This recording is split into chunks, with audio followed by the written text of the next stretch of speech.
5 बज गए हैं, चाय आ गई है और साथ ही साथ चर्चा की शुरुआत हम करेंगे। बहुत सारी खबरें हैं। सबसे पहले उन जुड़वा बहनों से आपकी मुलाकात करवाएंगे जिनकी कहानी बहुत दिलचस्प है।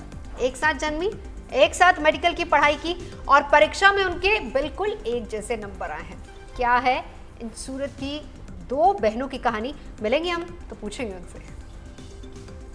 नमस्कार, मैं हूँ श्वेता झा। देखिए, वैसे तो मुंबई सीलिंग के पास हम बैठे हैं। क्यों शगुफ्ता? जाने का मन कर रहा है ना। गर्मी बहुत है वहाँ भी, ह्यूमिडिटी भी आप जानती हैं। ऐसे एरिया में लेके जाऊंगी जहाँ पे बिल्कुल ठंडक होती है। क्या बात है। तो मुंबई की गर्मी तो हम बताएंगे, लेकिन गर्मी की ही आज हम बात करने वाले हैं। शहर शहर लोगों का कैसे पसीना छुड़ा रही है ये गर्मी। कई शहरों में पारा 42 डिग्री के पार जा चुका है। तमाम खबरें होंगी। नमस्कार, मैं शगुफ्ता। स्वागत है आप सभी का चाय पर चर्चा में। बात 30 अप्रैल से शुरू होने जा रही 4 धाम यात्रा की, जिसको लेकर हेलीकॉप्टर बुकिंग का उत्साह जोरों पर है। तो वहीं इस बार सरकार का क्या है तीर्थ यात्रियों की सेहत को लेकर खास प्लान, सब कुछ बताएंगे।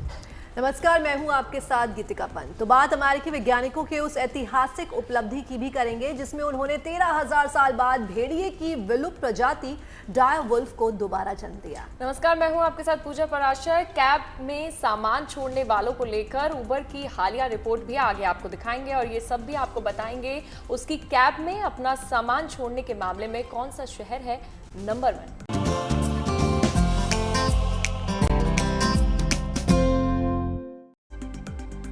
चलिए, चाय पर चर्चा की आज हम शुरुआत करते हैं बेहद अच्छी खबर के साथ, सफलता से भरपूर, और इससे आपको प्रेरणा भी लेनी चाहिए। जी हाँ, गुजरात से खबर है। गुजरात के सूरत की जुड़वा बहनें रीबा और राहीन हाफिजी ने एमबीबीएस की फाइनल परीक्षा में एक समान अंक प्राप्त किए। दोनों ने 66.8% अंक हासिल किए, वो भी बिना कोचिंग के। नीट यूजी में सफलता पाई है।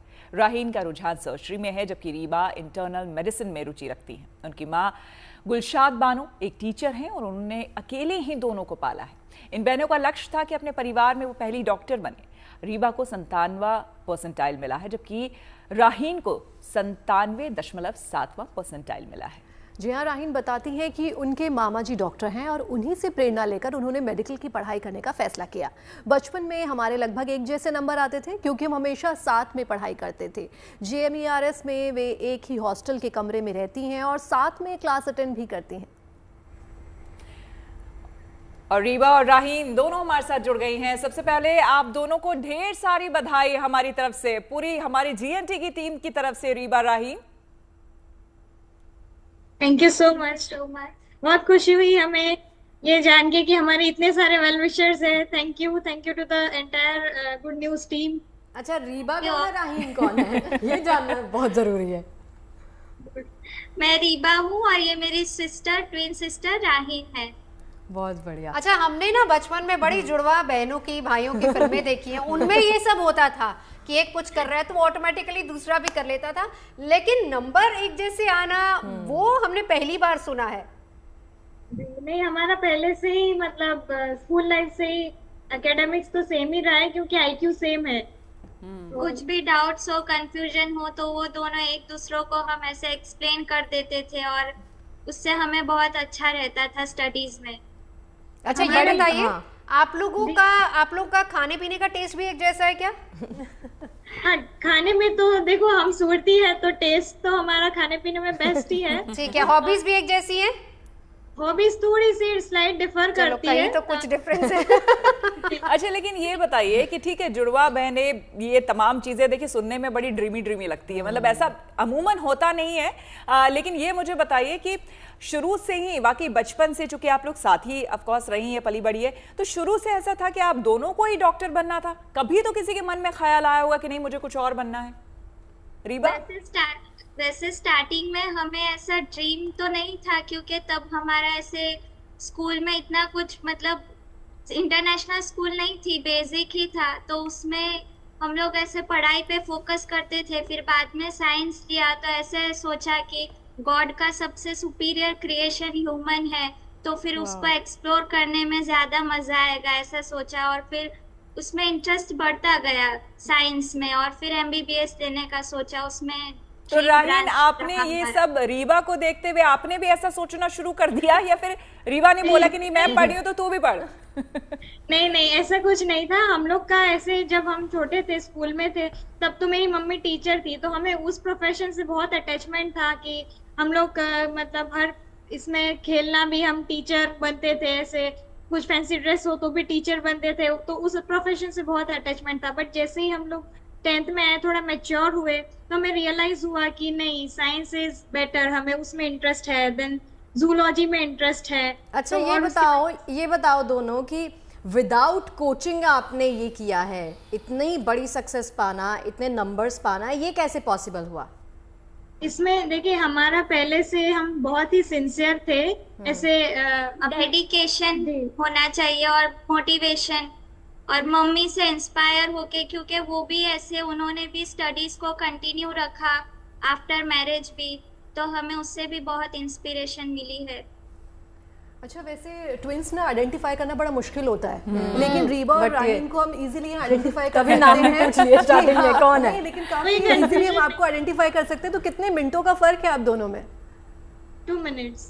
2 मिनट। रीबा 2 मिनट्स एल्डर है। अच्छा, 97.7 परसेंटाइल किसका आया है, रीबा या राहीन का? मेरा है नीट में, राहीन। अच्छा रीबा, आपने ये तो नहीं बाहर बोल दिया कि नहीं नहीं नहीं मेरा आया है, अब लोग पहचाने लोग जाने किसका आया है, वो ढूंढते रहे। अच्छा रीबा, राहीन, ये बताइए कि अपनी मम्मी से आप लोग कितना इंस्पायर हुए हो, क्योंकि वो टीचर हैं और आप दोनों को अकेले पाला है और पढ़ाया भी है, तो कितना इंस्पायर हुए?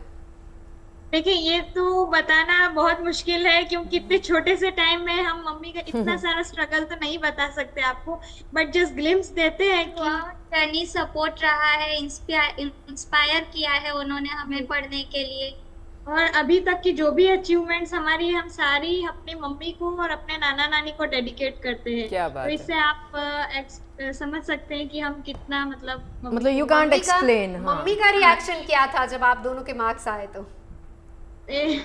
मम्मी तो हमेशा खुशी से उनकी आंखें भर जाती है, और जी, तो वो बोल के इतना एक्सप्रेस नहीं करती, लेकिन हम उसके जेस्चर से पता लगा लेते हैं कि वो कितना खुश हो जाती है, कि जब हम छोटी सी अचीवमेंट्स पे भी हमारी मम्मी और नाना नानी बहुत खुश हो जाते हैं, और ये देख के हमें मोटिवेशन मिलता है। तो आज आप लोगों को ऐसा लग रहा है कि आपकी मम्मी ने या नाना नानी ने जितना एफर्ट किया आप लोगों की परवरिश में, आप लोगों ने उनके लाइफ का सबसे बड़ा गिफ्ट उनको दिया है? जी जी, अभी दिया है, और आगे भी फ्यूचर में भी, और उनको हम ऐसे बहुत सारे उनकी खुशियां दे सके, ऐसा हम एक्सपेक्ट करते हैं। चलिए, हमारी तरफ से बहुत बहुत बधाई और बहुत शुभकामनाएं, आप बहुत अच्छे डॉक्टर बने और मानवता की सेवा करें। बहुत बहुत शुक्रिया हमारे साथ जुड़ने के लिए। और चलिए आगे बढ़ते हैं और गर्मी की बात कर लेते हैं। गर्मी जो कि ज़बरदस्त तरीके से पड़ रही है। अप्रैल का महीना ही मई जून की गर्मी वाले पसीने अभी से छुड़ा रहा है। दिल्ली, यूपी या फिर मुंबई, सभी जगह पारा बेतहाशा बढ़ गया है। ऐसे में फतेहपुर, आगरा हो या प्रयागराज हो, सभी जगहों पर मानो गर्मी का कर्फ्यू सा लगा है। ऐसे में गर्मी से खुद को महफूज रखते हुए अपनों का भी पूरा ख्याल रखिए।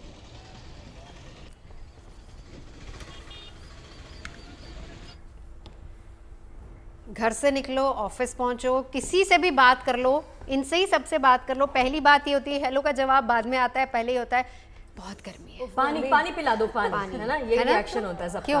उफ गर्मी, उफ गर्मी। पूजा का तो बहुत ही हाल बेहाल है। मेरा तो बहुत हाल बेहाल है, बहुत गर्मी। एक्चुअली मैं ऊपर, सबसे ऊपर वाले फ्लोर पे रहती हूँ, तो वहाँ गर्मी और ज्यादा बढ़ती है। घर पे भी गर्मी, बाहर आओ तो भी गर्मी, समझ सकते हैं। अब प्लांट ज्यादा लगाइए ऊपर वाले फ्लोर पे, बिल्कुल पड़ेगा। तो चलिए, मौसम विभाग ने राजधानी समेत एनसीआर के लिए जरूरी अलर्ट जारी कर दिया है। डिटेल्स भी हम आपको बताते हैं। साथ ही लखनऊ और भोपाल का भी गर्मी से सूरत हाल आपको दिखाएंगे, और इस लपते मौसम का आने वाले दिनों में और कैसा मिजाज रहने वाला है, चलिए जानते हैं। की शुरुआत में ही दिल्ली में पारा 40 डिग्री के पार चला गया है, और इस बार अनुमान ये जताया जा रहा है कि कहीं गर्मियां सारे रिकॉर्ड पिछले सालों के ना तोड़ दे। अप्रैल वैसे भी बहुत ज्यादा गर्म महीना माना जा रहा है बीते सालों के कंपैरिजन में। आईएमडी के हिसाब से दिल्ली वालों के लिए अगले 2 दिन येलो अलर्ट जारी है, यानी कि दिल्ली में अगर आप रह रहे हैं, दिल्ली एनसीआर में रह रहे हैं, तो आपको लू के थपेड़ों से बचाव करना बहुत ही अहम हो जाता है। साथ ही खुद को हाइड्रेटेड रखे, यानी कि ढेर सारा पानी पिए। अगले 1 हफ्ता तक आईएमडी के फोरकास्ट के हिसाब से दिल्ली वालों को अधिकतम तापमान में बहुत ज्यादा राहत मिलने वाली नहीं है। अधिकतम तापमान तकरीबन 40 डिग्री के आसपास रहने की संभावना बनी हुई है। हालांकि येलो अलर्ट 2 दिनों के लिए ही फिलहाल जारी किया गया है, 9 और 10 अप्रैल के लिए। ऐसे में अब चिंताएं ये जताई जा रही हैं कि क्या इस बार गर्मियां दिल्ली में अपना सारा रिकॉर्ड तोड़ देंगी। वीडियो सहयोगी मृदुल के साथ मोहम्मद भारद्वाज, दिल्ली। उत्तर प्रदेश में मौसम का मिजाज तेजी से बदल रहा है। कहीं पर लू चल रही है तो तराई क्षेत्रों में बारिश और वज्रपात की संभावनाएं जताई जा रही हैं। यही नहीं, अगर बात करें तो उत्तर प्रदेश के कई जिले ऐसे हैं जो गर्मी की लू झेल रहे हैं। झांसी और आगरा सबसे ज्यादा गर्म रहे हैं पिछले दिनों में, जहां झांसी की अगर बात करें तो तकरीबन 42 डिग्री सेंटीग्रेड तापमान रहा है, तो वहीं आगरा का 40 डिग्री सेंटीग्रेड तापमान रहा है। अब ऐसे में उत्तर प्रदेश के जो अलग अलग जिले हैं, जो तराई क्षेत्र के पूर्वांचल जिले हैं, वहां पर बारिश और वज्रपात की संभावना बनी हुई है, जिसमें महाराजगंज, सिद्धार्थनगर, गोरखपुर, कुशीनगर के साथ अन्य जिले शामिल हैं। तो वहीं अगर लू की बात करें तो पश्चिमी उत्तर प्रदेश से टच करते हुए कई जिले हैं जहां पर लू चल रही है, जिसमें कानपुर से लेकर इटावा तक लू की संभावनाएं और लू चल रही है। उत्तर प्रदेश में ये अलग अलग तरीके का मौसम है। लखनऊ में भी तेज हवाएं चल रही हैं। उत्तर प्रदेश की राजधानी है। साफ तौर से माना जा सकता है, देखा जा सकता है कि उत्तर प्रदेश में इन 3 तरीके के मौसमों को लोग फेस कर रहे हैं, जिसमें 20 से 30 किलोमीटर प्रति घंटे की स्पीड से गर्म हवाएं भी चल रही हैं। यही मध्य प्रदेश में गर्मी का कहर जारी है। बीते 4 दिनों से मध्य प्रदेश के कई शहरों में जबरदस्त गर्मी पड़ रही है। लू के थपेड़ों की वजह से आम जनजीवन अस्त व्यस्त है। हालांकि बुधवार को इसमें आंशिक राहत मिलती दिख रही है, क्योंकि राजधानी भोपाल में बादल छाए हुए हैं। हालांकि गर्मी जो है वो अभी भी महसूस हो रही है, लेकिन तेज धूप आज भोपाल में नहीं है। लेकिन मौसम विभाग का मानना है कि मंगलवार को जो अधिकतम तापमान नर्मदापुरम, रतलाम और गुना में 43 डिग्री सेल्सियस तक चला गया था, उससे फिलहाल राहत के कोई आसार आज भी नहीं दिखते हैं। मौसम विभाग ने आज मध्य प्रदेश के 30 जिलों के लिए लू का येलो और ऑरेंज अलर्ट जारी किया गया। इस वक्त हम भोपाल में मौजूद हैं। भोपाल की तस्वीरों को अगर आप देखें तो यहाँ पे भले ही आपको धूप नहीं दिखेगी आज, लेकिन गर्मी जो है वो अभी भी लोगों को परेशान कर रही है। सुबह से ही तेज गर्मी जो है वो शुरू हो जाती है। हालांकि धूप भले ही नहीं है, लेकिन गर्म हवाएं अभी भी लोगों को परेशान कर रही है। वहीं दूसरी तरफ मौसम विभाग की चेतावनी भी है आज 30 जिलों के लिए, जिसमें अगर देखा जाए तो एक बड़े हिस्से में आज ऑरेंज अलर्ट जारी किया गया है। अशोकनगर, गुना, रतलाम, मंदसौर और नीमच के लिए यहाँ पे हीट वेव का ऑरेंज अलर्ट मौसम विभाग ने आज जारी किया है। वहीं दूसरी तरफ ग्वालियर चंबल इलाके के ग्वालियर, श्योपुर, मुरैना, भिंड, शिवपुरी, तो दूसरी तरफ बुंदेलखंड के निवाड़ी, टीकमगढ़, छतरपुर, विंध्य के पन्ना, सतना में, और इसके अलावा अगर बात करें आगर मालवा, उज्जैन, राजगढ़, विदिशा, रायसेन, नर्मदापुरम, छिंदवाड़ा समेत यानी पूरे मध्य प्रदेश के एक बड़े भूभाग में आज ऑरेंज अलर्ट के साथ साथ येलो अलर्ट लू का जो है वो आज जारी किया गया है।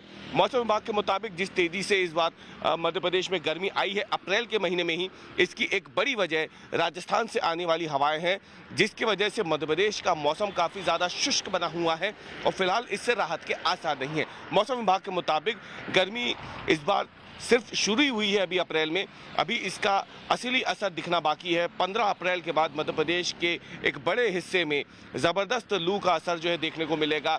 ज़बरदस्त हीट वेव जो है वो भी इस बार मध्य प्रदेश में पड़ने वाली है और मध्य प्रदेश के कई शहरों के पुराने जो गर्मी के रिकॉर्ड हैं वो इस साल टूट सकते हैं, ऐसा पूर्वानुमान मौसम विभाग ने जताया है। और चलिए भोपाल और मुंबई के साथ साथ कोलकाता का भी कैसा है गर्मी से हाल, चलिए आज जानते हैं। मौसम विभाग के मुताबिक पश्चिम बंगाल के कई हिस्सों में अप्रैल से लेकर जून तक औसत गर्मी से ज्यादा गर्मी पड़ने का अनुमान जताया गया है। और अगर हम अप्रैल की बात करें तो अप्रैल की शुरुआत से ही गर्मी काफी ज्यादा पड़ रही है। जो अधिकतम तापमान है वो 34 से 35 डिग्री के आसपास है कोलकाता और उसके आसपास के इलाकों में। दक्षिण बंगाल की अगर हम बात करें, और जो न्यूनतम तापमान है वो 25 से 27 डिग्री के बीच जा रहा है। ऐसे में ममता सरकार ने 30 अप्रैल से ही स्कूलों में छुट्टियों की घोषणा कर दी है, जबकि ये छुट्टियां मई के महीने में या तो सेकेंड वीक या फर्स्ट वीक में होनी होती थी, लेकिन गर्मी की वजह से ममता बनर्जी सरकार ने पहले ही छुट्टियों का ऐलान कर दिया है। हालांकि ये जो प्रेडिक्शन, ये जो अनुमान मौसम विभाग की ओर से जताया गया है, उसमें यह भी कहा गया है कि पश्चिम बंगाल के बे ऑफ बंगाल यानी बंगाल की खाड़ी में एक निम्न दबाव का क्षेत्र भी बन रहा है, जिसकी वजह से बारिश भी हो सकती है। तो आने वाले दिनों में अगर बारिश होती है तो कोई थोड़ी राहत जरूर मिलेगी, लेकिन ह्यूमिडिटी, पश्चिम बंगाल के अगर वेदर की बात करें तो यहाँ जो आर्द्रता है, ह्यूमिडिटी है, वो बहुत परेशान करती है, जो 50, 60, 70% तक हो जाती है। तो ऐसे में अभी से ही 50 से 60% जो ह्यूमिडिटी है वो परेशान कर रही है लोगों को, और अगर ऐसे में बारिश होती है तो एक सप्ताह तक मौसम विभाग के मुताबिक थोड़ी राहत जरूर मिल सकती है। कैमरामैन औरखों के साथ अनुपम मिश्र। इस वक्त हम मुंबई के मरीन ड्राइव पर, और मौसम का हाल कुछ इस तरह का है कि यहाँ पर इस वक्त आप देख लीजिए, सब लोग जितने भी इस यहाँ पर दिख रहे हैं वो ज्यादातर धूप को अवॉइड कर रहे हैं, छांव में रहना पसंद कर रहे हैं। दरअसल मुंबई का जो टेम्परेचर है तकरीबन, जो अगर आप सवेरे का टेम्परेचर कह लीजिए तो वो तकरीबन 33-34 के आसपास है डिग्री सेंटीग्रेड है। वहीं बीच दोपहर का अगर आप लें तो वो 36-38 डिग्री टेम्परेचर हो जा रहा है। काफी इसको येलो वार्निंग कहा जाता है। दरअसल अगर IMD का जो मापदंड अगर आप देखें तो येलो वार्निंग मतलब कि जो वल्नरेबल ग्रुप्स हैं उनको थोड़ा सा प्रिकॉशन लेने को कहा गया है, ज्यादा लंबा समय धूप में न खड़े हों, पानी पीते रहें। और खास तौर से मुंबई की जो खासियत है, क्योंकि ह्यूमिडिटी बहुत ज्यादा है, इसकी वजह से गर्मी और ह्यूमिडिटी का जो कॉम्बिनेशन है उससे लोगों को परेशानी हो सकती है। इसका ख्याल रखने के लिए IMD ने कहा है। देखिए, गर्मी है, आगे और ज़्यादा होगी, इसलिए आपको अपना ख्याल रखना है। कुछ टिप्स, अब चाय पर बैठे हैं तो ज़रा अपने साथियों से भी ले लेते हैं, किस तरीके से वो इस गर्मी में अपना इलाज करते हैं और ख़ुद को सेफ रखते हैं। मैं तो हम उसको कहते हैं गोंद कतीरा। गोंद जो होती है उसमें शिया सीड्स अगर डाल के आप उसको सिप पूरा दिन करते रहें, पानी में भी डाल सकते हैं। उसमें दो चीजें ऐड कर दो आप, सौंफ और मिश्री का पाउडर ऐड कर दो और बीच में लेमन। हाँ, टेस्टी हो जाएगा वो, और बड़े स्वाद, आपका वेट भी लूज होगा उससे और आपको गर्मी भी नहीं लगेगी पूरा दिन। मुझे लगता है घर से नेचुरल है वो। बिल्कुल। तो एक तो ये आपने अच्छा बताया, मैं पहली बार सुन रही हूँ क्योंकि हमारी तरफ ये नहीं उतना पॉपुलर है। हाँ। अच्छा, पंजाब में लोग इस ड्रिंक को अक्सर नॉर्मली पीते हैं। इनफैक्ट इसको आप सुबह सुबह दूध में डाल के भी ले सकते हैं। रात को आप थोड़ी सी भिगो दीजिए पानी में, वो फूल जाएगी। अच्छा, हाँ, फुल हो जाएगी, वॉल्यूम भी ज्यादा हो जाता है। सही बात है।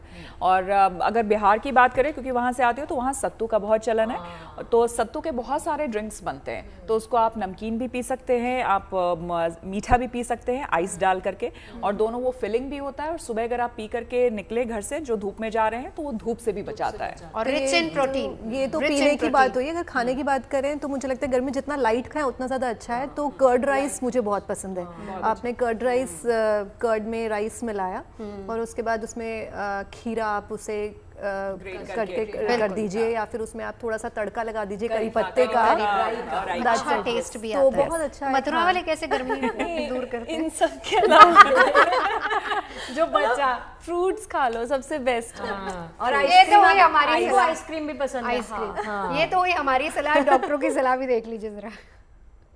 मैं सबसे अपील करूंगा कि अपने खाने पीने पर विशेष ध्यान दें और ठंडक प्रदान जो करते हैं पेय पदार्थ उनको आप पिएं। प्यास ना भी लगे तब भी आप पानी पिएं। हल्के कलर, सूती वस्त्र का इस्तेमाल करें।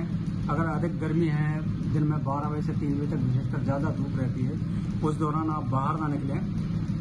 छाया में जहाँ भी मिले आपको, अगर बाहर निकलनी है तो छाया में बैठ के थोड़ा विश्राम भी कर लें बीच बीच में, है ना। बुजुर्गों और बच्चों और गर्भवती महिलाएं जो हैं उन पर विशेष ध्यान रखें कि ये जो है इस तरह की धूप में जब तक कि बहुत आवश्यक ना हो तब तक बाहर ना जाएं। खैर, घर का अगर आपकी छत सफ़ेद है तो बहुत अच्छा है, वरना अगर सफ़ेद छत हो तो ज़्यादा अच्छी बात है। और गीला कपड़ा आप सर पर ढाकें, ठीक है। और प्यास की अगर इच्छा नहीं भी है तो भी आप उसको पानी पीजिए, ठीक है। तो ये इस तरह की जो है सावधानियां इस गर्मी में आप लोगों को बरतना चाहिए।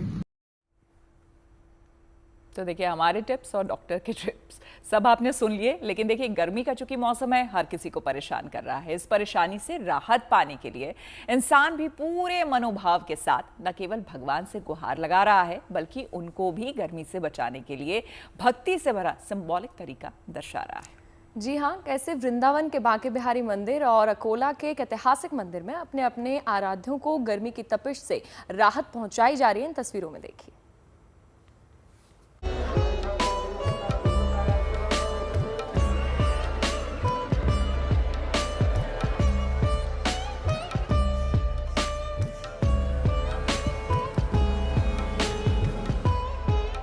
सज रहा बांके बिहारी का फूल बंगला। भीषण गर्मी में ठाकुर जी को मिलेगी रंग बिरंगे फूलों वाली शीतलता।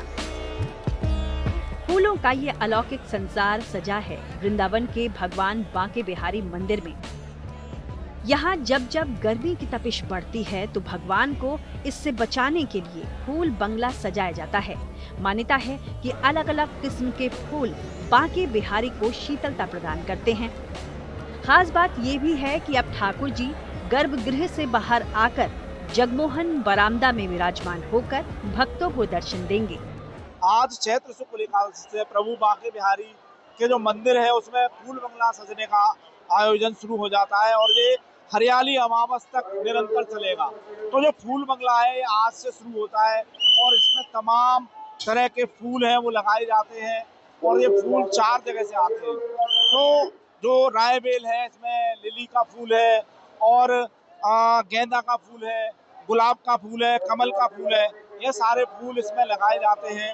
और ठाकुर जी का ये बंगला सुबह और शाम दोनों टाइम अलग अलग सजेगा, दोनों टाइम अलग अलग उसकी सेवा होगी। और जो ठाकुर जी है यहाँ पर, ठाकुर जी की जो सेवा है वो बाल रूप में होती है, तो बाल रूप में सेवा है। गर्मी बढ़ गई है तो ठाकुर जी को गर्मी ना लगे, ठाकुर जी को शीतलता प्रदान करने के लिए फूल बंगले सजाए जाते हैं।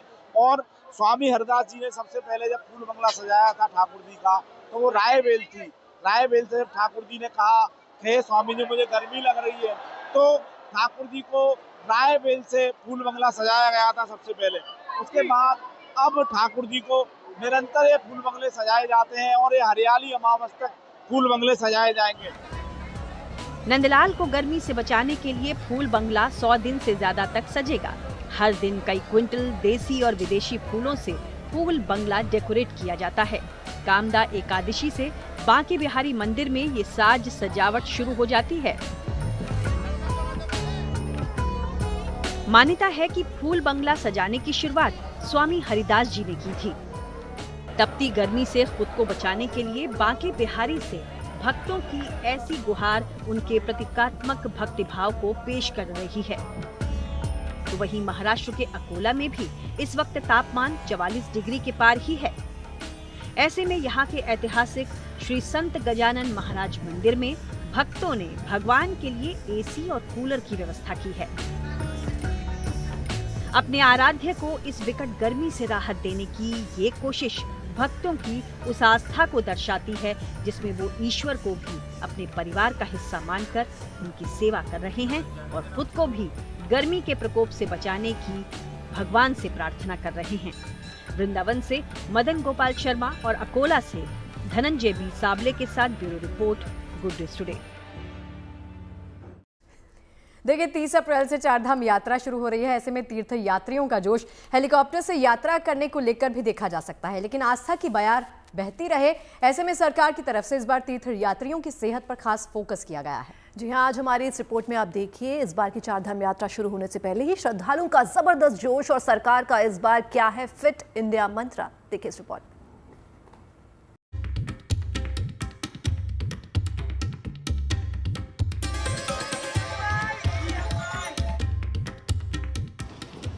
चारधाम यात्रा को लेकर लोगों के उत्साह का अंदाजा इसी बात से लगा लीजिए कि हेलीकॉप्टर से केदारनाथ जाने की बुकिंग शुरू हुई और महज 5 मिनट में 35,000 टिकट बुक हो गए। 30 अप्रैल से चारधाम यात्रा की शुरुआत हो रही है और अब तक 13 लाख से ज्यादा लोग रजिस्ट्रेशन करा चुके हैं। पिछले साल की बात करें तो इस यात्रा के लिए 45 लाख लोगों ने रजिस्ट्रेशन कराया था। जाहिर है इस बार चारधाम यात्रा के लिए उत्साह जबरदस्त है, लिहाजा तैयारियां भी जोरदार हैं। 4 मई को बद्रीनाथ धाम के कपाट खुलने जा रहे हैं। ऐसे में इस समय बद्रीनाथ धाम की तैयारियां जोरों पर चल रही हैं, जहां प्रदेश सरकार के अधिकारी यहाँ पे सचिव स्तर के अधिकारी पहुँच रहे हैं, वहीं जिला स्तर के अधिकारी भी सारे यहाँ पे पहुँच रहे हैं। यात्रा व्यवस्थाएं इस समय जोरों पर चल रही है। बद्रीनाथ मंदिर समिति की जो दल है वो यहाँ पे पहुँच चुका है, नगर पंचायत लग चुका है, मास्टर प्लान के काम भी यहाँ पे तेजी से शुरू कर दिए गए हैं। अब हर व्यवस्थाएं यहाँ पे कुछ ही दिनों में पूरी करनी है, क्योंकि 15 से 20 दिन में ये सारे काम यहाँ पे होने हैं। ऐसे में हर कोई तैयारी तेजी से कर रहा है, क्योंकि आगामी जो यात्रा है, श्रद्धालु देश के कोने कोने से आएंगे। जो यात्रा मार्ग है उसे दुरुस्त कर ब्लैक टॉप करने का काम किया जा रहा है। इस बार जितना जोश सड़क मार्ग से चारधाम यात्रा का है, वैसा ही जोश हेलीकॉप्टर से यात्रा के लिए भी दिख रहा है। केदारनाथ तक हेलीकॉप्टर की बुकिंग इस बार IRCTC के जरिए की जा रही है, लेकिन 5 मिनट में 35,000 से ज्यादा टिकट बिकने से हर कोई हैरान है। गुप्त काशी से केदारनाथ धाम की बात करें तो यहां से हेलीकॉप्टर तक जाने का किराया 8,532 रुपए है, जबकि यही किराया फाटा से 6,062 रुपए है। अगर आप सिससी से केदारनाथ जा रहे हैं तो यह किराया 6,060 रुपए के करीब है। लेकिन इस बार चारधाम यात्रा पर कई तरह के नए प्रयोग किए जा रहे हैं। इस बार इस यात्रा को फिट इंडिया से जोड़ा जा रहा है। इस बार यात्रा मार्ग पर प्लास्टिक का इस्तेमाल बैन है। यही नहीं, मार्ग में पड़ने वाले सरकारी रेस्टोरेंट में नमक, चीनी और तेल का 10% कम इस्तेमाल किया जाएगा। प्रशासन की कोशिश यही है कि जो यहाँ आए फिट इंडिया का संदेश अपने साथ लेकर जाए। इस बार चारधाम यात्रा को फिट इंडिया और फिट उत्तराखंड के साथ हम जोड़ रहे हैं। जो माननीय प्रधानमंत्री जी का नारा है और माननीय मुख्यमंत्री जी ने भी उसको आगे ले जाने का काम किया है उत्तराखंड में, फिट उत्तराखंड के तौर पे। तो उसमें हम लोग सभी यात्रियों से भी निवेदन कर रहे हैं और सभी जो फूड वेंडर्स हैं उनसे भी निवेदन कर रहे हैं कि 10% कम तेल, चीनी और नमक का प्रयोग करें और स्वच्छ और अच्छा खाना यात्रियों को खिलाएं। पिछले साल चारधाम यात्रा के दौरान हार्ट अटैक की तमाम घटनाएं सामने आई थीं, लिहाजा इस बार उत्तराखंड प्रशासन पूरी तरह से सजग है। बद्रीनाथ धाम में 50 बेड का हाईटेक अस्पताल बनकर तैयार हो रहा है। इसके अलावा ज्यादा से ज्यादा डॉक्टर्स की तैनाती भी की जा रही है। फिलहाल तो अधिकारी चारधाम यात्रा पर हर मुमकिन तैयारी में जुट गए हैं। साथ ही चारधाम यात्रा मार्ग को भी सुगम बनाया जा रहा है, जिससे यहाँ आने वाले श्रद्धालु बिना किसी परेशानी के चारों धामों के दर्शन कर सकें। मसलन चारधाम यात्रा मार्ग पर श्रद्धालुओं के लिए व्यापक स्तर पर बिजली और पानी की सुविधा की जा रही है। इसके साथ ही चारधाम यात्रा मार्ग से बर्फ को हटाया जा रहा है। श्रद्धालुओं की सुविधा के लिए यात्रा मार्ग पर अस्थायी अस्पताल भी बनाए जा रहे हैं। सुरक्षा के लिहाज से यात्रा मार्ग पर CCTV कैमरे भी लगाए जा रहे हैं। श्रद्धालुओं की बड़ी संख्या में आमद को देखते हुए जगह जगह अस्थायी पार्किंग की भी व्यवस्था की जा रही है। दिल्ली से लेके बद्रीनाथ धाम तक जितनी भी व्यवस्थाएं हैं, जैसे रोड, वाटर ATM, सुलभ शौचालय, उन सब का निरीक्षण किया गया था। और धाम में अभी भी कुछ बर्फ जमी हुई है, जिसके कारण थोड़ा कार्य में दिक्कत आ रही थी लेबर्स को। तो अब कार्य ने गति पकड़ी है और समय भी कम बचा है। आशा है कि अगले 1 महीने के अंदर हम सभी कार्यों को पूर्ण कर लेंगे। माना जाता है कि चारधाम की पवित्र यात्रा करने से श्रद्धालुओं को मोक्ष का लाभ मिलता है।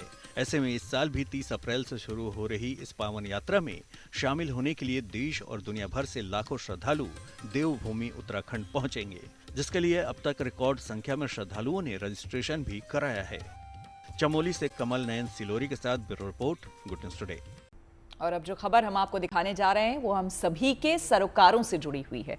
जी हाँ, जो आधार कार्ड यानी कि हमारी पहचान से जुड़ी है। दरअसल सरकार ने आधार कार्ड के इस्तेमाल को लेकर एक बड़ा फैसला किया है, जिसके तहत अब होटल हो, एयरपोर्ट हो या फिर ट्रेन टिकट वेरिफिकेशन के दौरान आधार कार्ड की फिजिकल कॉपी देने की अब आपको जरूरत नहीं होगी। जी हाँ, दरअसल एक नए आधार ऐप का ऐलान हुआ है, जिसके जरिए QR कोड स्कैन करके तुरंत पहचान सत्यापित की जा सकेगी। देखिए,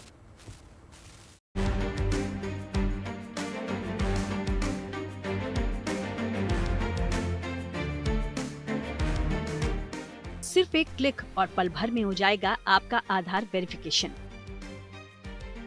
ना तो आधार कार्ड रखने का झंझट, ना ही फोटोकॉपी देने की टेंशन। अब होटल हो, एयरपोर्ट हो या फिर ट्रेन का सफर, कुछ इस तरह QR कोड स्कैन कर आप ID ऑथेंटिकेशन से लेकर टिकट वेरिफिकेशन तक सब कुछ मिनटों में कर पाएंगे। ऐसा समझ लें कि अब आधार कार्ड की फिजिकल कॉपी की जरूरत बीते दिनों की बात हो चुकी है।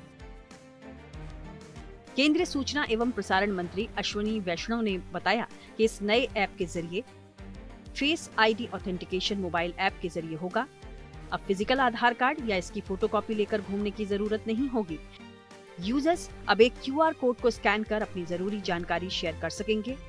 मतलब ये कि जहां आपको आधार कार्ड से जुड़ी जानकारी देने की जरूरत होती है, वहां अब फोटोकॉपी देनी नहीं पड़ेगी, बल्कि इस ऐप को स्कैन कर सिर्फ उतनी ही जानकारी देनी होगी जितना की जरूरत है। वहीं ऐप में डेटा तभी शेयर होगा जब यूजर खुद इसकी मंजूरी देगा। ठीक UPI पेमेंट की तरह, ठीक वैसे ही जैसे आप किसी शॉप पर लगे QR कोड को स्कैन कर पेमेंट करते हैं, वैसे ही इस ऐप के जरिए वेरिफिकेशन किया जाएगा। इसके पीछे एक कारण है। आपने देखा होगा कई जगह आधार कार्ड की खबरें आती हैं कि आधार कार्ड फॉर्जिंग करके किया गया, फॉर्जरी करके किया गया, फोटोशॉप करके नया कार्ड बना दिया गया। ये एक बहुत बड़ी प्रॉब्लम देश भर से इसकी खबर आती थी। इस प्रॉब्लम को टैकल करने के लिए एक 2 स्टेप प्रोग्राम बना। इससे सबसे बड़ा फायदा दरअसल ये होगा कि किसी के हाथ आधार की जानकारी लगने का खतरा कम हो सकेगा। वहीं ज्यादा डेटा प्राइवेसी भी हासिल की जा सकेगी। मतलब ये कि बहुत जल्द ही अब आधार कार्ड के इस्तेमाल का तरीका बदलने वाला है, क्योंकि अब आधार कार्ड की कॉपी जमा करने की आवश्यकता नहीं होगी। QR कोड सिस्टम से आधार कार्ड की नकल या गलत इस्तेमाल की आशंका कम होगी और UPI पेमेंट की तरह QR कोड स्कैन करते ही वेरिफिकेशन पूरा हो जाएगा। इस नए ऐप के जरिए न सिर्फ आधार डेटा बल्कि उसके गलत इस्तेमाल को भी रोका जा सकेगा।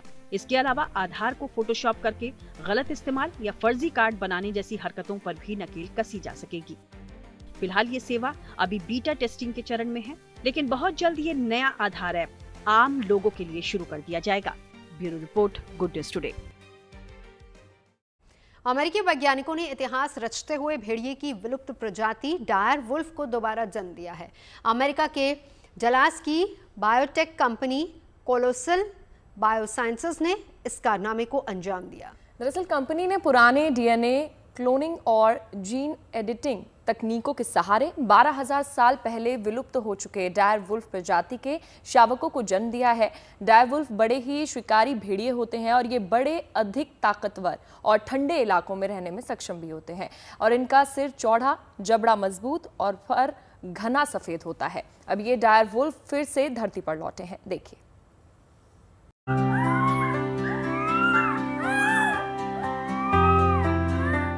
ये नन्हे शावक डायर वुल्फ के हैं, वही डायर वुल्फ जो गेम ऑफ थ्रोन्स शो का हिस्सा रहे हैं। जी हाँ, अगर आपने ये शो देखा होगा, आपको ध्यान होगा कि इसमें 6 सफेद रंग के भेड़िए दिखाए गए थे जो डायर वुल्फ ही थे। भेड़िया जो आम भेड़ियों से अलग, ज्यादा बड़ा और ज्यादा खूंखार था।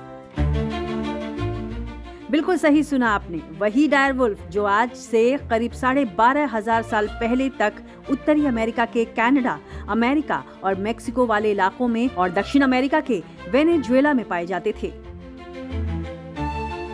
जैव विकास की प्रक्रिया में ये डायर वुल्फ विलुप्त हो गए, लेकिन एक लैब, कुछ वैज्ञानिक, कुछ उपकरण और सालों की मेहनत से उसी विलुप्त भेड़िए के ये शावक आज फिर हमारे सामने हैं। डायर वुल्फ की इस प्रजाति को विकसित किया है US biotechnology company colossal biosciences ने।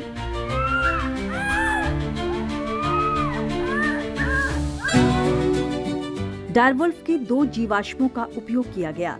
ओहायो में मिली डायर वुल्फ की एक खोपड़ी में मौजूद दांत और इडाहो में मिली डायर वुल्फ के कान की हड्डी का उपयोग किया गया। इन दोनों जीवाश्मों से DNA निकालकर स्टडी की गई। वैज्ञानिकों ने आमतौर पर पाए जाने वाले भेड़िए की प्रजाति कॉमन ग्रे वुल्फ के भी DNA की स्टडी की।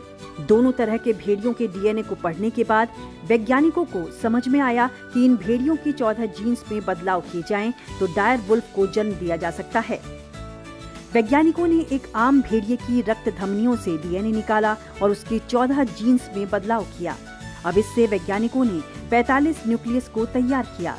इन न्यूक्लियस को डीन्यूक्लिएटेड सेल में ट्रांसफर किया गया। कुछ हफ्तों तक इन तमाम सेल्स को लैब में रखा गया। इस दौरान इनमें विभाजन शुरू हुआ। ये कोशिकाएं बटी, जिससे लैब के भीतर एक भ्रूण बना। इस भ्रूण को इन विट्रो करने के लिए कोख की जरूरत थी। इसके लिए वैज्ञानिकों ने कुत्तों की एक विशेष प्रजाति विकसित की। इसमें कुत्ते को भेड़ियों के साथ मिक्स किया गया ताकि एक बड़े आकार की मां का निर्माण किया जा सके। पहले से तैयार भ्रूण को इस प्रजाति की बच्चेदानी में ट्रांसफर कर दिया गया और फिर हुआ चमत्कार। वो विलुप्त प्राणी फिर हमारे सामने थे जिन्हें डायर वुल्फ कहा जाता है। हालांकि इस रिकॉल वैल्यू के साथ कुछ वाजिब सवाल भी जन्मे हैं। सवाल ऐसे कि क्या हम प्रकृति की चाल को बदल रहे हैं? जो जीवों के विकास में विलुप्त हो चुके हैं उन्हें फिर क्यों वापस लाना, और अगर वापस लाना ही है तो ये खोज कहां जाकर खत्म होगी? जाहिर है इन सवालों के जवाब हमें तलाशने ही होंगे। Bureau report, good news today.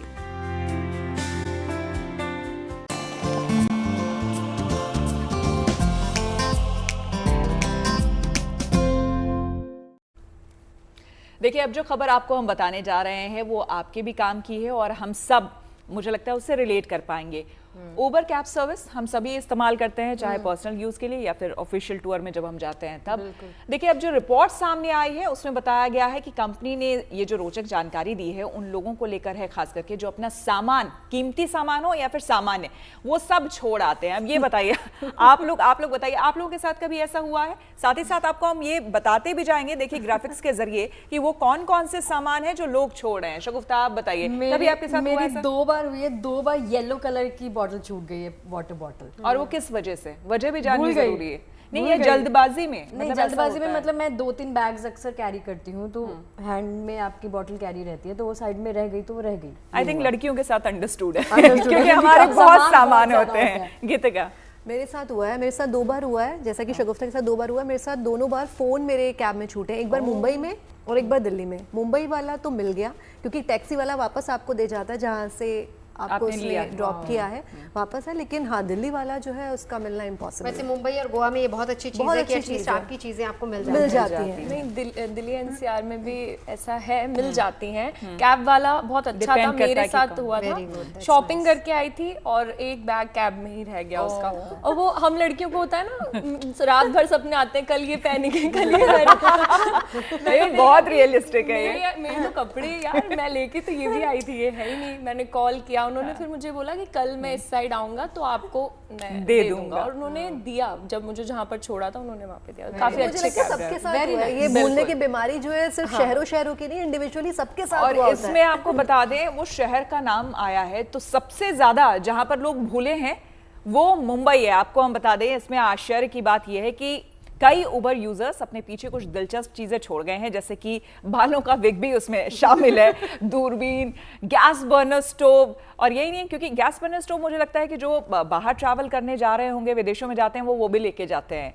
यही नहीं, इस लिस्ट में गाय का 25 किलो घी भी शामिल है, व्हीलचेयर, बांसुरी, शादी की साड़ी, सोने का बिस्किट, अल्ट्रासोनिक डॉग, बाग कंट्रोल डिवाइस, हवन कुंड भी इसमें शामिल है। तो इसमें सबसे ज्यादा भूलने वाला जो शहर, जैसा कि श्वेता आपने बताया, वो मुंबई है। माया नगरी में है लोग, लेकिन फिर भी आप देखिए कितना भूलते हैं। और उसके बाद हमारा शहर दिल्ली उसमें सेकंड नंबर पे आता है। और इसके पीछे की वजह जो है बड़े शहरों की आपाधापी को ही माना जा सकता है। लिस्ट में ओवरऑल टिप के प्रतिशत के हिसाब से टॉप 5 भूलने वाले शहरों के नाम दिए गए हैं। इनमें टॉप 4 जो है मुंबई के बाद दिल्ली एनसीआर, देन पुणे, बेंगलुरु, कोलकाता का नंबर आता है। इन शहरों के लोग शायद हैदराबाद से 1-2 सबक ले सकते हैं। प्रमुख शहरों में हैदराबाद के लोगों के अपने सामान भूलने की संभावनाएं सबसे कम थी। और यहाँ रुक रहे हैं छोटे से ब्रेक के लिए, लेकिन ब्रेक के उस पार चाय पर चर्चा में आज इतना ही। लेकिन ठहरिए जनाब, क्योंकि अब मैदान पर आईपीएल का धमाल है और साथ ही इंटरनेट पर आईपीएल के रोमांच और मस्ती को दिखाने जा रहे हैं शगुफ्ता।